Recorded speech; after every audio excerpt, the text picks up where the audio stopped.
bola 2 oylik, 3 oylik bo'lganda gugulashni boshlaydi. Nutqiy rivojida orqasida bo'lgan bolalarimiz bunaqa gugulamaydi. Ya'ni preдречевое развитие deyiladi. Речевое развитиеdan oldin предречевое развитие gugulashi, turli xil tovushlar chiqarishi bilan bo'ladi. Mana shu holat ham ozgina orqada qolishi mumkin. Ana o'shanaqa paytda albatta onalarimiz sergak turishlari kerak va mutaxassis maslahatiga olib kelishlari kerak.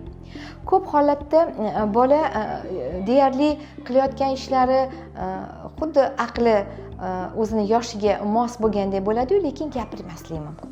Bunday holatlarda ham albatta bolani quloq eshitadimi yo'qmi bunga ham e'tibor berib ahamiyat berish kerak. Albatta bunday holatda agar bola instruksiyalarni bajarmasa yoki onasi ismini aytib chaqirganda yoki qanaqadir qattiq tovush bo'lganda seskanib ketib yoki oyisiga qaramagan paytda bunday holatda albatta surduvlikni ko'rish kerak bo'ladi. Kerak bo'lsa audiogramma qilinadi. Agar ikkala quloq bir xil eshitadigan bo'lsa, unda albatta bu miya bilan ishlashga to'g'ri keladi.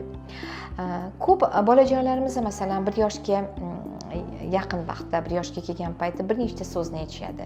5 tadan 10 tagacha so'zni bemalol gapirishadi. To'g'ri, ular yengil so'zlarni aytishadi. Buni olib ber, buni qilib ber deb aytisha olmaydi. Lekin bitta oyi, ada, ber, ol kabi yengil so'zlarni bemalol takrorlab aytish kerak. Bolada kun sayin nutqiy rivoj agar bola bilan shug'ullanadigan bo'lsangiz, o'zgarib boradi va ko'payib boradi.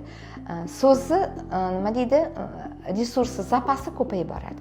Shuning uchun albatta onajonlarimizga aytgan bo'lardikki, bola bilan faqatgina bola o'zi rivojlanar ekan, o'zi miyasida shu narsa, shu jarayon bo'lar ekan deb tashlab qo'ymasdan bola bilan albatta gaplashish kerak.